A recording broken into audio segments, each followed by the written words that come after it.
Hello, I'm Lena. And my sister told me we were going to the cabin to talk about Grandpa's will. Just us, like old times, she said. But instead of a conversation, I got chamomile tea laced with something bitter. Woke up tied to a tree. Wrists bleeding. 72 hours alone. No phone. No way out. Why?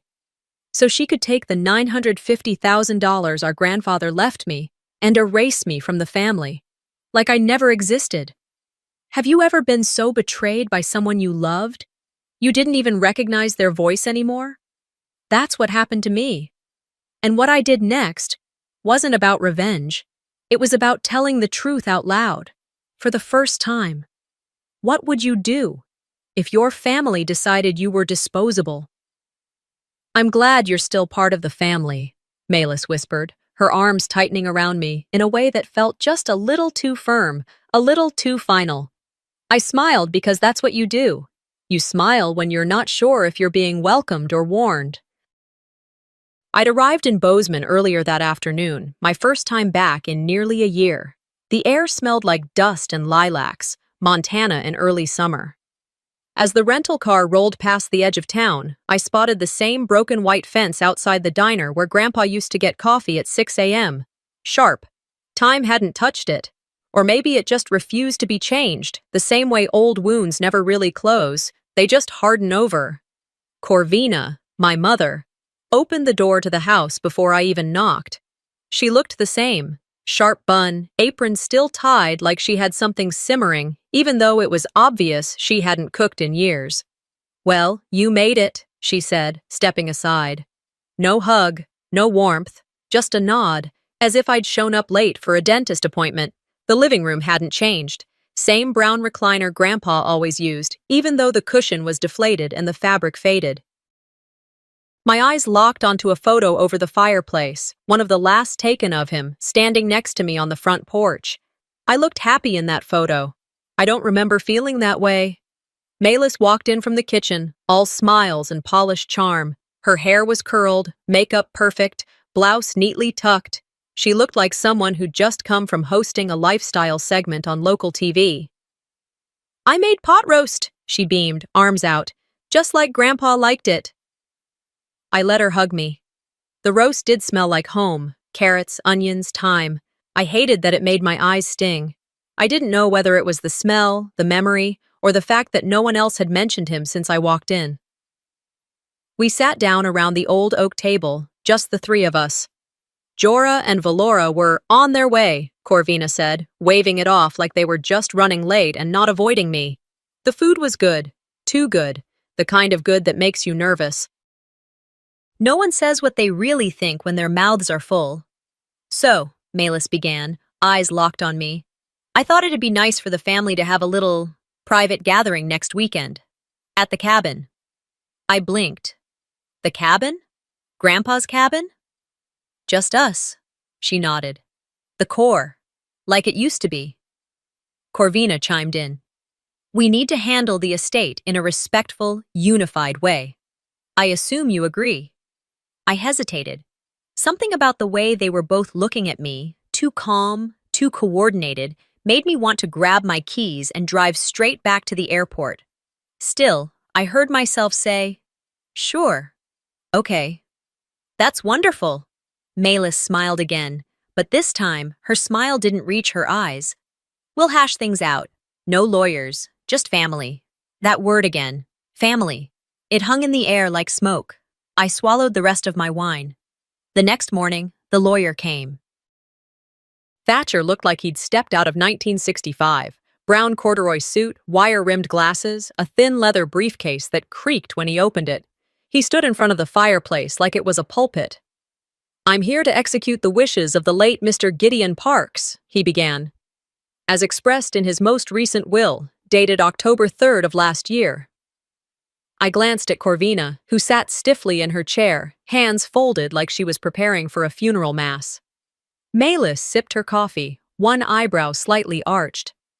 Thatcher read slowly, his voice thick with formality.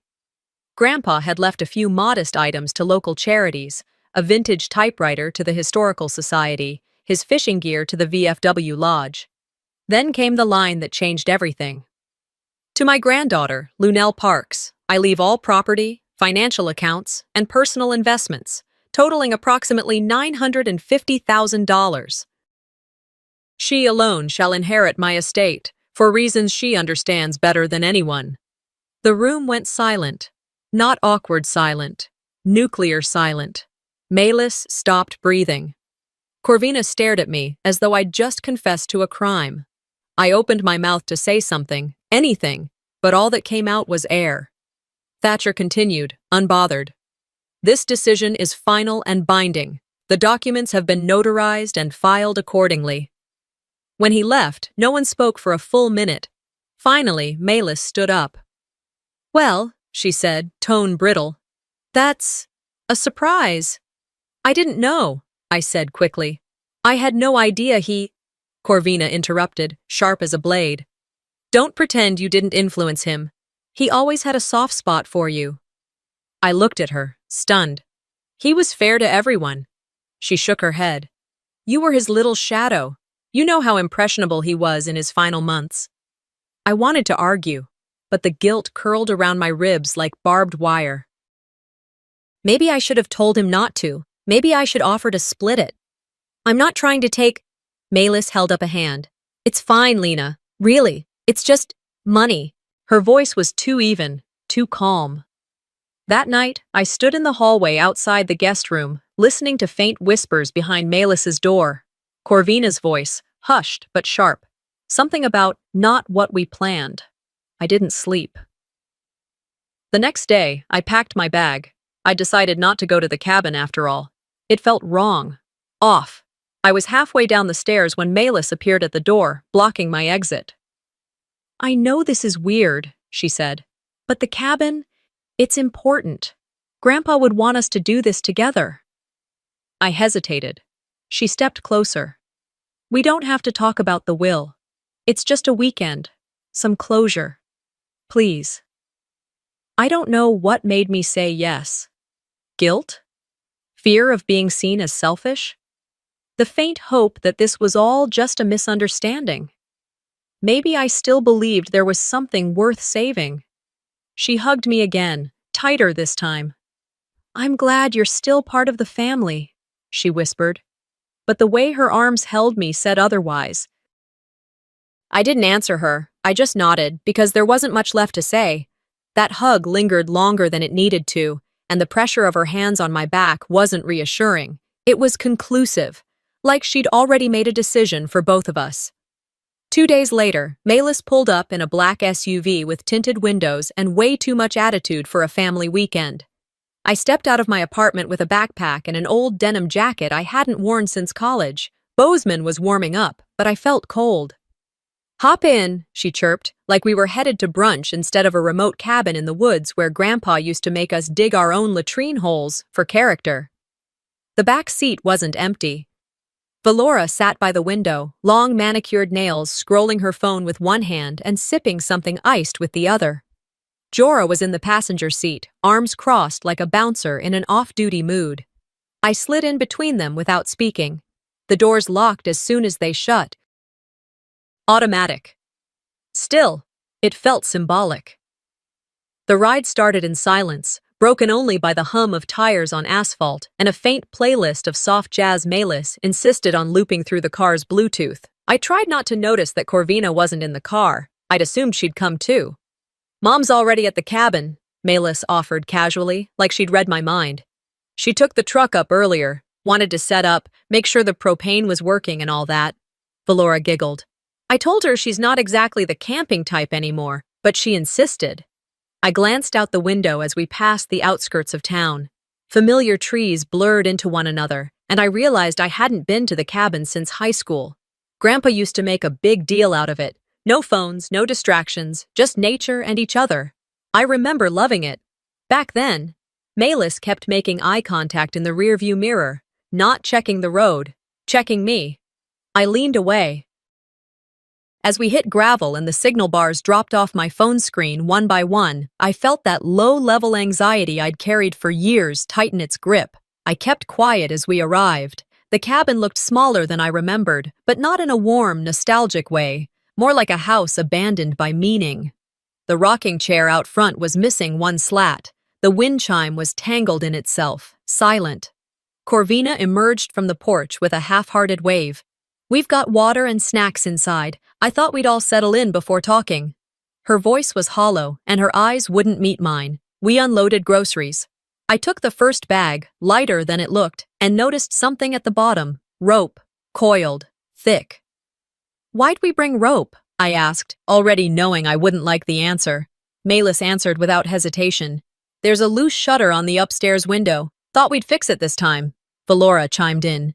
"Plus, classic cabin weekend. You always need rope." For something. It was a weird joke. I didn't laugh. I put the bag down, moved to the kitchen, and started putting away cans. Everything was labeled. Someone had planned this. I opened the fridge and saw 3 identical bottles of chamomile iced tea, each with a neat label. For peace. The air felt heavy. My shoulders tightened as Malis walked in with a mug and handed it to me. "Drink something," she said gently. "You look pale." "Chamomile?" I asked. "Grandpa's favorite," she replied, like that answered any of the questions bubbling just below my skin. I took the mug. The scent hit me first. It smelled like the summer I was 10 and scraped my knee so bad Grandpa carried me all the way to the cabin and made me laugh with ghost stories. But there was something else, a faint bitterness that didn't belong. I glanced up. Malis was watching me, her expression unreadable. I didn't sip right away, just held it. "I'll take it to the porch," I said. "I need some air." "No problem," she said quickly, too quickly. "Just don't spill it. That's a new mug." I stepped outside, cradling the warmth in my hands. I took a single sip, then another. Then, everything shifted. The world moved, but not with me. Trees tilted, the wind stung. My grip loosened, and the mug shattered on the steps. I tried to stand, but my legs gave out. My mouth felt stuffed with cotton. The last thing I remember clearly was the rocking chair creaking, even though no one was in it. When I woke, the sky was burning pink.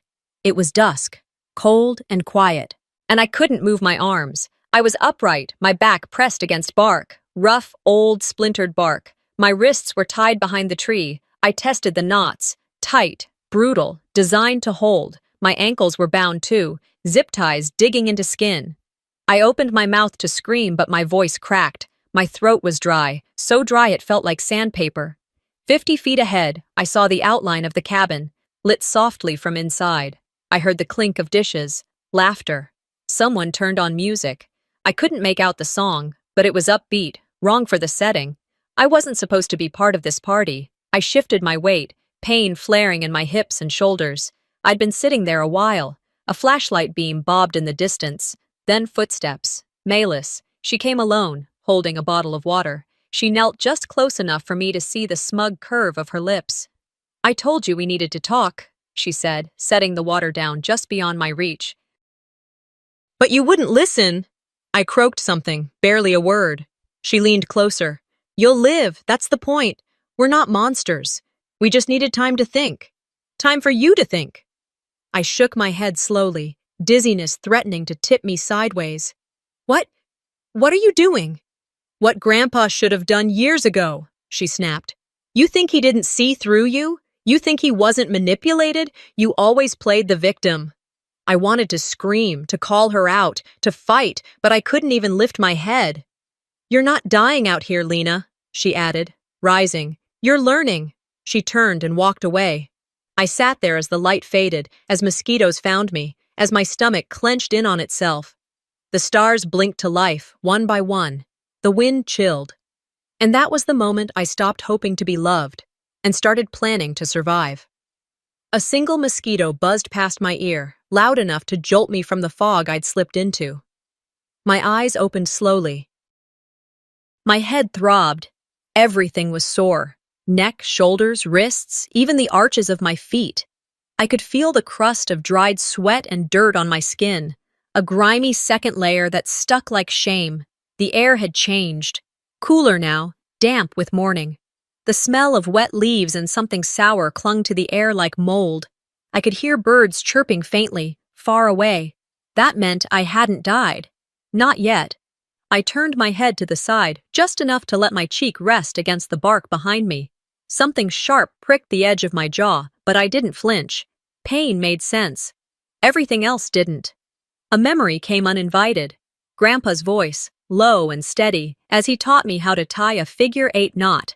I was 9. We were sitting right here, behind the cabin, using sticks and paracord like it was the most important lesson in the world. Your strength won't always come from here, he'd said, tapping my arm. It comes from here. He touched his temple gently. Anyone can scream. Not everyone can think. That memory didn't feel sweet now. It felt like fuel. I shifted slightly, testing the rope at my wrists. Still tight, but not impossible. I tried to bend my thumb inward, just enough to wiggle movement through the pain. A few seconds passed before a dull crack sounded from my left hand. It didn't feel like damage. It felt like hope. Footsteps crunched in the distance. I froze, ears straining. Then I saw her. Mayless, wearing sunglasses, coffee in one hand, something small and velvet in the other. She moved like she was walking into a conference, not up to someone she'd left tied to a tree overnight. "Good morning, sunshine," she said, stopping a few feet in front of me. "You look rough." I didn't answer. She tossed the velvet pouch toward my feet. "Thought you'd want this back." I stared at the small bag lying near my sneakers. My hands twitched behind me, still bound, still useless. "Remember this?" she asked. "Your big 16th birthday. Grandpa made a big speech about how you were the light of his life, gave you this bracelet like you were the heir to something important." My eyes stayed on her. She stepped closer, leaned down, and unzipped the pouch slowly. Dramatic. Always was. Inside was a silver bracelet, twisted rope design, identical to the one Grandpa gave me, only it wasn't mine. "That's not it," I said, voice raspy. "Oh, sweetheart." Her smile went tight. "He gave me the real one last spring. Said he regretted making you think you were so special. You just made him feel guilty. It was pity, Lena. All of it." She zipped the pouch shut and dropped it again. "Anyway, thought you'd like a memento. Family's important, right?" Then she turned and walked off without another word. That moment, more than the ropes, more than the bugs or the hunger or the cold, that was the moment that broke something inside me. Not because of the bracelet, not even because of the lie, but because she believed it. I sat there for hours. The sun rose higher, shadows shifted, heat returned. I watched ants crawl near my shoes. A fly landed on my lip. I didn't even try to swat it, but eventually, I noticed something. A small, rusted nail sticking out of the bark behind me. Not much, barely longer than a paperclip, but enough. I remembered another lesson from Grandpa, a trick for getting out of bad knots. Don't yank, shift. Friction helps you, not brute force. I began working the rope against the nail, back and forth, inch by inch. It didn't feel like progress. It felt like insanity. My wrists bled, my shoulders screamed. But the rope frayed, tiny strands at first, then more. I lost track of time. Maybe an hour, maybe 5. Eventually, my left hand came free. The shock of it made me laugh. One short, bitter laugh that echoed too loud. I pulled my right wrist loose, then crawled forward, biting through the zip tie at my ankles with cracked teeth and pure will. By the time I stood upright, the sky had turned that strange orange-gray of early evening. My legs barely held me, my arms shook, but I was standing. That alone felt like a revolution. I didn't run. I walked. Slowly, carefully, every step deliberate. I stayed behind the trees, keeping the cabin in sight, but far enough to stay invisible. They were inside, drinking, probably eating, probably still telling themselves this was justified. A lesson, a correction. Jorah was passed out on the porch swing. Valora was pacing with her phone, talking to someone I couldn't hear. "She's out of the way," she said. "We've got the weekend to get it settled." Inside, I could see the table set, candles, wine, mismatched plates, like a dinner party, like nothing had happened. I ducked around the back, slipping into the small shed where Grandpa used to keep our hiking gear. Everything smelled like mold and old leather. I grabbed my dusty pack, still had my name tag stitched to the side. Lena, all caps. It felt like seeing myself again for the first time. I filled the side pocket with matches, jerky, a half-empty bottle of water. Then I left, not to escape, but to plan. They thought tying me up would make me weak. Instead, they gave me something better. Time to remember who I really am. I moved like smoke through the trees, circling back toward the cabin after darkness fell. I wasn't running anymore. I was hunting. Every step hurt, but the pain kept me sharp. It was late, past midnight. I could tell from the way the sky pressed black against the tops of the pines and how the porch light on the cabin had already burned out. They were either asleep or drunk enough not to notice creaking floorboards. That was my chance. The cabin looked different now. It wasn't the place of childhood summers and bonfires. It was a trap disguised as a home. The rocking chair out front didn't creak with welcome. It leaned forward like it wanted to watch me fall. I stood still for a long time, heart hammering, waiting for any sign of movement inside. Nothing. Just muffled snores and the faint thump of someone's phone still playing music too low for lyrics to carry. I crept around the back. The kitchen window glowed faintly. Inside, dishes lay in the sink, wine glasses half full. They hadn't even bothered to clean up. Jorah's boots were by the door, mud dried on the soles. Valora's scarf was draped over a chair. Every item screamed arrogance, the confidence of people who thought I had no way out. The back door creaked but didn't wake them. I slid inside, holding my breath. The air was thick with wine, dust, and betrayal. Each step on the wooden planks felt like a confession, but I kept going. I found myself in the hallway, the one that used to lead to my room. Against every instinct, I opened the door. My old bedroom. Nothing had moved. The quilt my grandmother stitched was still on the bed, faded now, untouched. My books lined the shelf, their spines swollen from damp air. It looked like a shrine to the girl I used to be, before greed and jealousy twisted my family into strangers. But this wasn't about nostalgia. This was about evidence. I crept further into the master bedroom, where Malis had dumped her bags. She never locked things as a kid, but I knew her too well. She'd learned to cover her tracks as she grew more manipulative. I checked her suitcase first, neatly packed, clothes folded, cosmetics arranged like a department store display. Then I found it. A drawer in the corner, locked with a flimsy latch. It didn't take long. A hairpin from my pocket worked like a charm. The latch popped, and there it was. A thick binder, navy blue, labeled in her handwriting. Legacy Strategy, Contingency Plan. My chest tightened as I opened it, each page cut like a blade. The first section, Lena's likely reactions. My name in bold. Underneath, bullet points. Stage 1, denial. Stage 2, guilt. Stage 3, collapse. The next section held a chart. A timeline from Friday afternoon, tea time, dosage administered, to Sunday evening, subject compliant. Subject, that's what I was to her. Not sister, not family. A subject. And then the part that nearly made me laugh, even as rage boiled under my skin.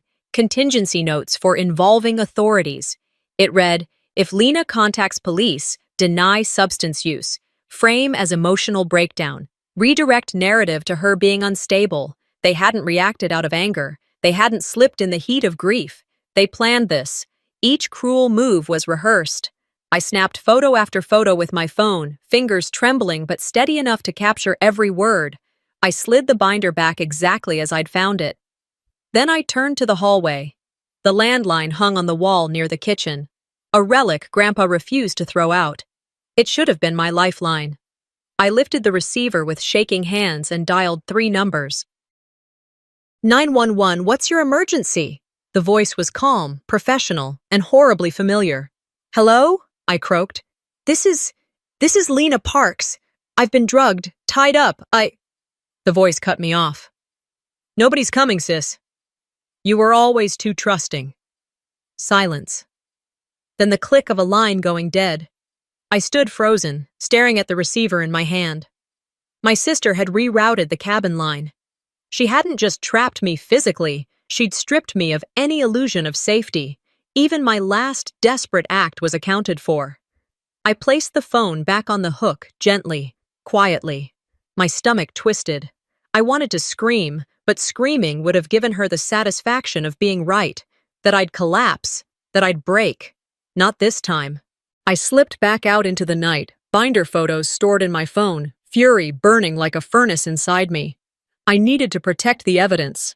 I wrapped the phone and the photos in a piece of plastic I found in the shed, tucked it under a log at the edge of the woods where only I would know to look. But I couldn't leave without one last move. Back inside, in front of the stone fireplace, I found a scrap of wood and carved into it with a dull knife I found on the mantel. Words simple enough, but sharp as any blade. You taught me how to disappear. Now watch me show up where it matters. I set the wood where they'd see it. Right by the ashes of old fires, where Grandpa once told stories about loyalty and love, and I walked back into the dark. I wasn't running anymore. I was circling back, with fire. By the time I got back to town, the sun had barely broken over the peaks. Bozeman felt indifferent to my re-entry, like the place itself had no idea what I had just crawled out of. Which made sense. The world doesn't pause when you're betrayed. It just keeps spinning like nothing happened. I didn't go home. I couldn't. My apartment felt too small, too quiet, and too clean for the kind of rage brewing in me. Instead, I drove straight to the church community center, where Maylis had scheduled some sort of farewell brunch for Grandpa.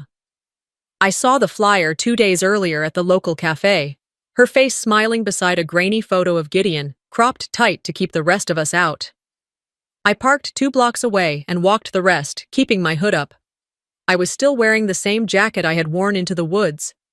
The smell of pine sap and dirt clung to me, and I didn't care. Inside the hall, the air reeked of catered quiche and sweet perfume. Someone had arranged sunflowers in glass vases.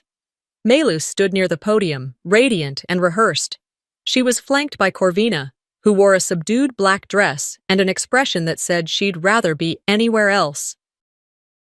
People milled around, holding paper cups and murmuring polite nothingness. Most of them didn't know me or didn't recognize me in this state. The ones who did glanced, then looked away. There was a table by the entrance labeled Guest's Family. A teenager behind it handed me a name tag without even looking up. "You're not on the list," she said flatly. I glanced down. The name tag read Lauren. "Close enough," I muttered, sticking it on my chest without correcting her. I didn't sit. I hovered in the back near the exit, watching as Maylis took the microphone. "Thank you all for coming," she began, voice smooth as silk. "Today is about celebrating the man who shaped our lives, a man who believed in family above all else." A slideshow started behind her, flickering with photos from decades past. Grandpa in his military uniform, Grandpa teaching a kid to fish, Jorah, not me, Grandpa sitting at a picnic table surrounded by smiling faces, except something felt off. I stepped closer to the screen. Every single photo that should have had me in it, every memory I knew I was part of, had been edited, cropped, manipulated. In one, where I distinctly remembered standing next to Gideon during a summer barbecue, his hand now rested on empty space. My body was gone, erased, like I'd never been there. A cold numbness spread through my spine. Valora was standing nearby, chatting with some local realtor. I heard her laugh, then glance at the screen and say, "Funny, right?" Like she was never there. She said it like a joke. But it wasn't one. It was deliberate. I left. Not because I couldn't take it, but because I refused to let them see how deep it cut. I drove home with both hands gripping the wheel tighter than necessary. The moment I stepped into my apartment, I headed straight for the closet and pulled down the old guitar case. Grandpa's. The one he never let anyone touch. It had been sitting there for years. I hadn't opened it since he passed. The leather creaked when I unlatched it.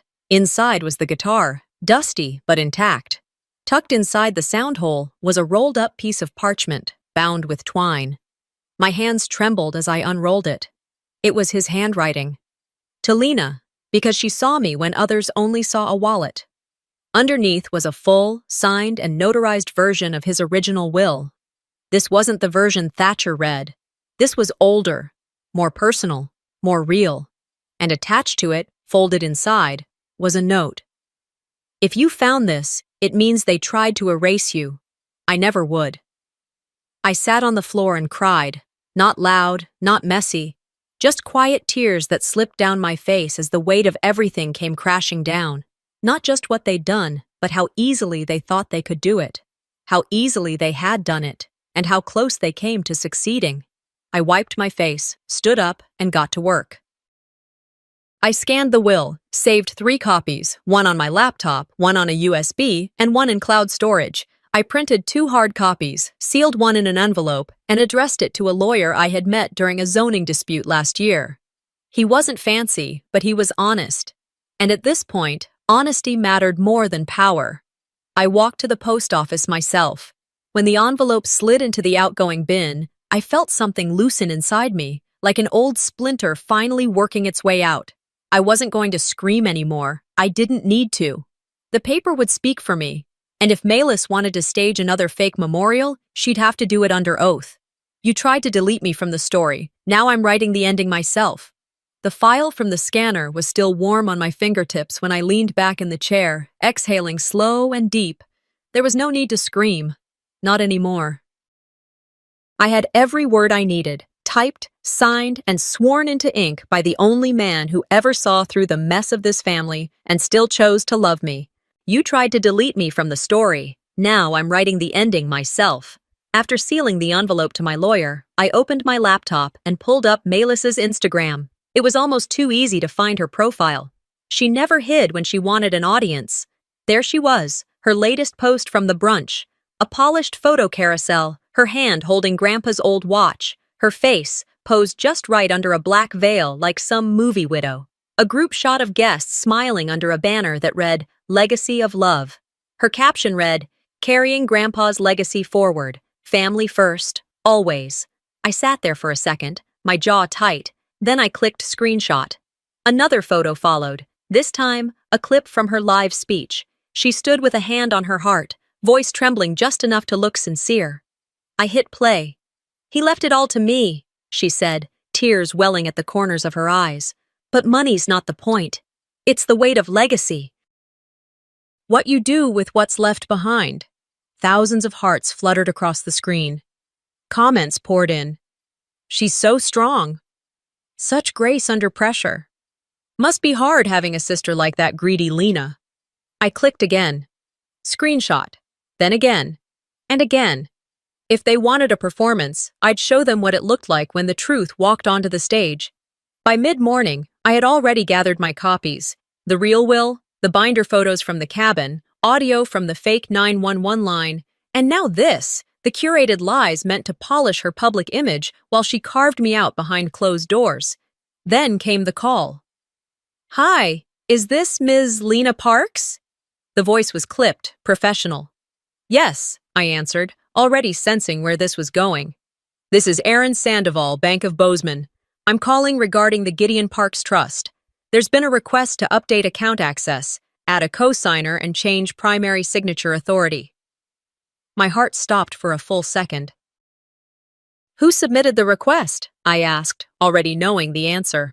There's a document signed by you, naming Malis Parks as the acting beneficiary. That's not my signature, I said flatly. The line went quiet for a beat. Then he cleared his throat. We suspected as much, given the date discrepancy. But we're required to follow up. Do you have legal documentation of your position? I do. I'll fax it now. Ma'am, I'd strongly recommend legal counsel. This isn't just a dispute over funds, it's potential fraud. I thanked him and hung up. My hands were cold, but my focus was razor sharp. Malis wasn't just lying anymore. She was committing fraud. On paper, on camera, in real time. So I called Miranda Sharp. She wasn't the flashiest attorney in Bozeman, but she was sharp in every way her name suggested. We met once at a local fundraiser for historic preservation. She remembered me. Within an hour, I was in her office, documents spread across her desk like the beginning of a battle map. This is more than ugly, she said, flipping through the binder shots. This is premeditated. She read the fake dispatch transcript twice, eyes narrowing. She faked a 911 line? Yes, I confirmed. And tried to forge a power of attorney? I nodded. She sat back. crossed her arms. They played with family. We'll play with law. We filed the paperwork that afternoon: will verification, fraud notification, protective order request. I didn't flinch through any of it. I walked out of Miranda's office and down the courthouse steps just as the wind picked up, lifting the hem of my coat and brushing hair across my cheek. The sky was blue, sharp with light, no clouds in sight, but it felt like a storm was forming. I walked to the car, opened my phone, and went live. Just me, no background music, no filters. "Hi," I said calmly, clearly. "I'm Lena Parks. You may have heard a lot about me this week." I paused, let the silence sit. My sister Malis has been telling the world she inherited everything from our grandfather. That's not true. She didn't. I did. Because he trusted me. Because I took care of him when no one else bothered. Another pause. She staged a photo shoot at his funeral. She hosted a brunch where I wasn't even named. She removed me from family pictures. And now, she tried to steal his accounts using a fake signature. I let that sink in before finishing. I gave them a chance to stay quiet. Now I'll make sure the truth is louder than their lies. The message was sent. No emojis, no caption. Just a photo of the bracelet Malis swore was hers, now back in my hands, where it always belonged. I didn't add a word. I didn't need to. She would know what it meant. She'd feel it before she could even open it. The next morning, I was already halfway through my second cup of coffee when Naomi Ray called. Her voice came through clear, unshaken, with that matter-of-fact tone she'd developed since journalism school in Missoula. "I saw you're live," she said. "Finally." I closed the laptop and leaned back. "You okay?" Naomi chuckled. "I'm not the one who just exposed half of her family on social media. I'm just wondering what took you so long." It had been years since we really talked. Life pulled us in different directions after high school. But some friends don't need rebuilding. They just wait in silence, like a bridge you forgot you built, but somehow still stands. "You always said I had good timing," I told her. She hummed thoughtfully. "Well, you do. And you've also got something else. Momentum. Everyone's talking. But it's still mostly noise. You want signal? I can help with that."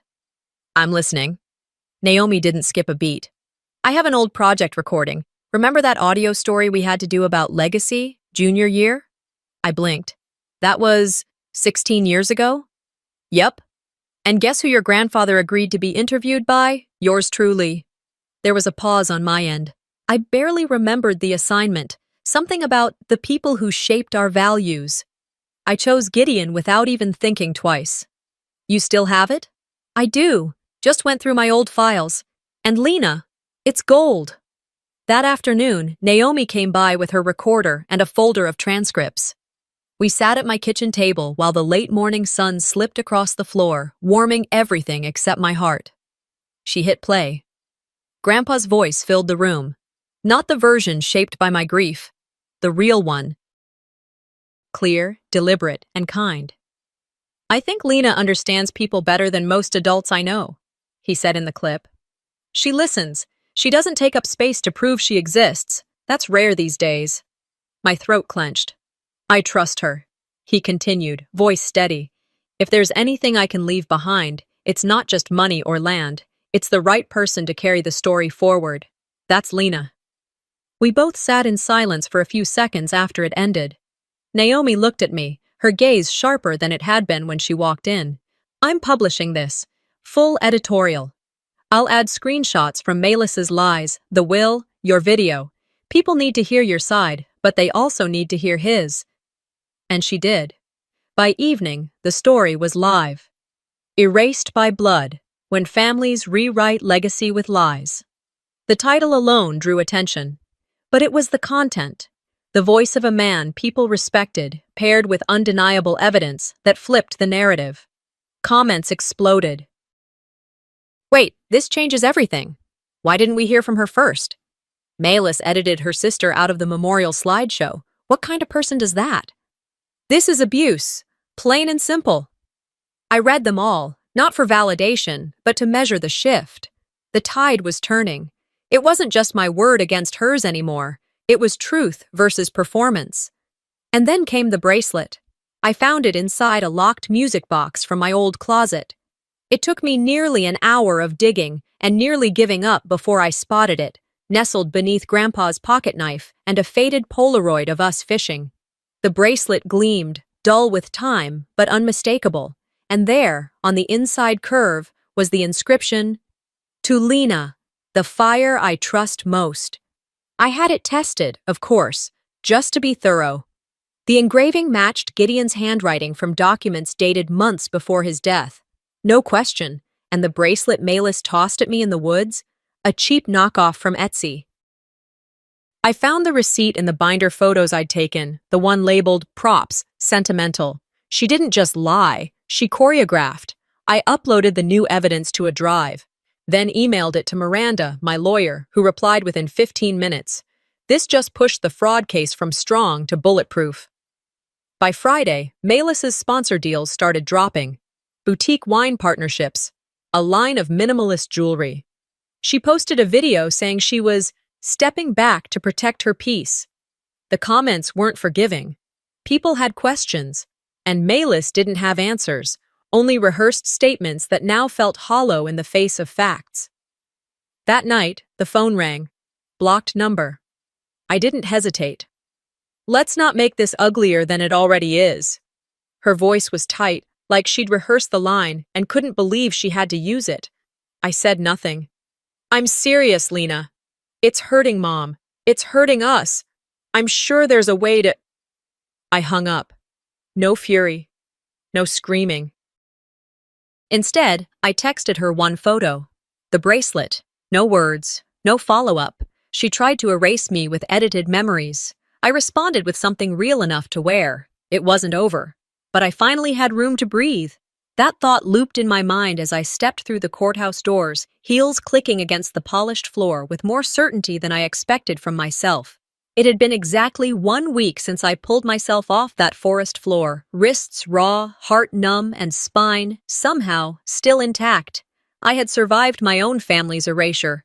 Now I was about to reclaim what they tried to bury with good lighting and lies. The courtroom buzzed with the weight of everything unspoken. Small-town faces filled the gallery, some curious, some loyal, some pretending not to stare.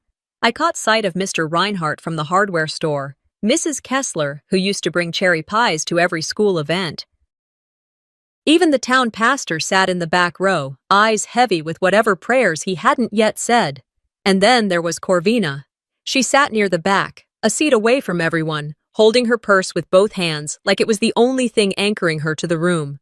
Her gaze never met mine, but I felt it, heavy, complicated, and still trying to decide whose daughter she wanted to be seen supporting. Malis entered with flair, pressed navy suit, designer heels, not a hair out of place. She looked every bit the influencer caught in a misunderstanding, composed, rehearsed, just a touch of sorrow playing at her lips. She sat with her lawyer, a thin man with a perfectly folded handkerchief who looked more like a divorce mediator than a criminal defense attorney. I wore black, simple, modest, no lipstick, no mascara, just the truth and the weight of a flash drive tucked into my lawyer's hand. Judge Mercer entered, and the room fell silent.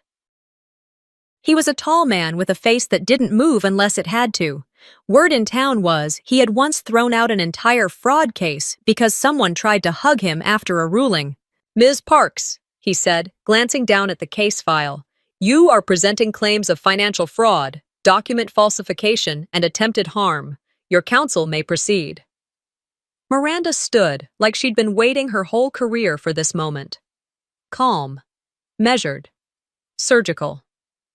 "Your Honor, we will demonstrate that Ms. Lena Parks was the intended and sole heir of the late Gideon Parks. We will also show that the defendant, Malis Parks, conspired to not only deny Ms. Parks her inheritance, but to endanger her physically and psychologically in doing so." She turned and nodded. The flash drive was inserted into the laptop, screen mirrored to the projector. First slide, a scanned copy of the original will. Gideon's handwriting, notarized, highlighted section. "To Lena, because she saw me, not my bank account." Murmurs from the back row. Second slide, photos from the legacy strategy binder. One page showed a full timeline, Dosage amount, rope strength, likelihood of resistance. The juror in the second row flinched. Then the audio, my 911 call, followed by the sickening voice of Malis answering as Montana Dispatch. It played only 10 seconds, but it was enough. Next came the voice recording Naomi provided, Gideon's voice, clear and unwavering, saying, I trust Lena, she's who I'm leaving it to. Everyone else will just try to sell it or spin it.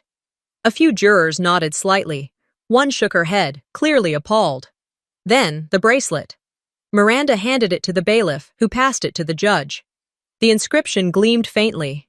To Lena, the fire I trust most. And finally, the comparison photo. Malis's version, purchased online, matched to a receipt found in her own files. By the time Miranda returned to her seat, the room was quiet enough to hear my pulse. Malis's lawyer stood. Your Honor, we believe this to be a deeply emotional family dispute. Misunderstandings have occurred, certainly, but this is not the realm of criminal intent. It's heartbreak, grief, and a difference in interpretation of legacy. Judge Mercer didn't blink. He leaned forward, hands clasped. What I see, he said slowly, is a series of coordinated actions, each one removing this woman from her legal rights, her physical safety, and her family history. This wasn't a misunderstanding. This was premeditated isolation with life-threatening intent. He paused, let the words land like stones. Ms. Malis Parks, I hereby sentence you to 20 years in a state correctional facility, with no eligibility for parole for the first 10. The court finds you guilty of attempted fraud, conspiracy to defraud, and endangerment with premeditated malice. Malis stood, disbelief cracking across her perfectly composed face. You stole the family from me, she screamed, the words ripping out like a confession. I didn't move. She tried to break me in the woods. She failed. She tried to erase me from the photos. She failed. She tried to manipulate a legacy that was never hers to touch. And now, finally, she failed for good. As the bailiff escorted her out, she twisted to face me again. You always needed to be the favorite. You couldn't handle not being chosen. I met her gaze. I didn't need to be the favorite, I said quietly. I just needed to be safe. Reporters swarmed the steps outside, but I kept walking. Past them. Past the microphones and cameras. Past the questions. A woman with a notepad caught up to me on the sidewalk. Ms. Parks, do you have a statement? I stopped just once, turned to look at her. Then the crowd. I didn't do this to punish her, I said. I did it to stop pretending it was okay. And I kept walking. It wasn't over. But I finally had room to breathe. Room to breathe didn't mean the air was always clean. It just meant I wasn't choking on it anymore. 6 months had passed since the gavel struck and the courtroom emptied. Since Malis was led away in a navy blazer that couldn't hide the collapse in her spine. Since the headlines stopped using my name with question marks and started using hers with full stops. Life didn't return to normal because there was no normal to go back to. But life moved, and I moved with it. I live now in a cabin outside Bozeman, about 25 minutes from town. Close enough to hear the train whistle at dawn, far enough that no one drops by unannounced. It sits on the edge of the forest Grandpa used to walk through every morning, long before smartphones and live streams taught people to document every second of their grief. The place isn't fancy. 2 rooms, a front porch that leans slightly to the left, and a shop in the back where I work with cedar, oak, and whatever reclaimed wood finds its way to my truck. Some days, I carve intricate leaf patterns into old barn doors. Other days, I just sand and breathe and let my hands stay busy while my mind stays still. Folks around here call me the Cedar Woman or the Lady with the Quiet Eyes. Some know the story, most don't, and that's fine by me. The ones who whisper less now tend to look me in the eye when they say hello at the farmer's market. A few have even apologized, softly, awkwardly, like they're afraid I'll bite. I don't. I just nod. Sometimes that's all it takes. Naomi stops by every couple of weeks, usually on a Friday. She brings local coffee and new gossip and never mentions the article anymore, even though I know it still gets traffic. We sit on the porch and watch the trees sway. We don't talk about Malis, not directly, but sometimes we talk around it. Last time, she handed me an envelope without a word. The return address was Corvina's. I didn't open it. I didn't even bring it inside. I watched it curl in the fire pit that evening, unread, unwelcomed. Some bridges don't burn. They sink slowly, rot from the middle out. And when the last plank gives way, you don't swim back. You build something better on your own side of the river. The shop's doing well. People like the idea of restoration. They bring broken heirlooms, cracked picture frames, pieces of furniture that carry too much memory to throw away. I don't tell them what I know, that sometimes the most healing thing you can do isn't to fix what's broken, but to reshape it into something else entirely. I keep Grandpa's guitar in the corner of the studio. I don't play it. That was never my gift, but I glance at it often. And on days when the shop is quiet and the air smells just right, pine, sawdust, a touch of autumn, I swear I hear the hum of a low note, or maybe just the echo of something I still carry. Last week, the local post office clerk mentioned that Malis had tried to appeal her sentence. It was denied. The public interest faded and her brand disappeared faster than it was built. Influencers need an audience, and the only eyes left on her now are behind concrete and glass. Someone told me she wrote me a letter from prison. Sent it certified. I burned it too. Didn't even break the wax seal. I don't need closure in her words. I've already lived it in mine. Sometimes when I can't sleep, I write anonymously online.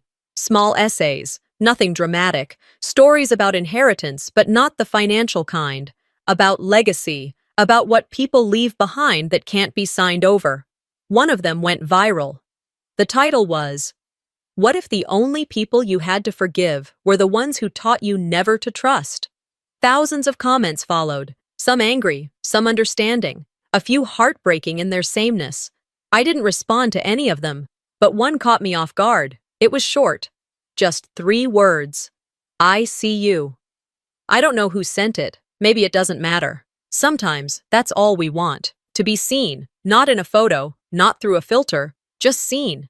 And that, I've learned, is its own kind of justice. Sometimes survival isn't loud. Sometimes it's quiet, slow, and sacred, and that's enough. Sometimes the deepest betrayals don't come from strangers. They come from the people who shared your dinner table, your childhood, your blood. But survival isn't always loud. It can be quiet, deliberate, and powerful. And telling the truth, even when no one wants to hear it, is its own kind of justice. What about you? Have you ever been erased by someone you loved, or forced to rebuild from the ashes of your own family? Let me know in the comments. And if this story moved you, subscribe to the channel. There are more true, raw, and unforgettable revenge stories waiting for you.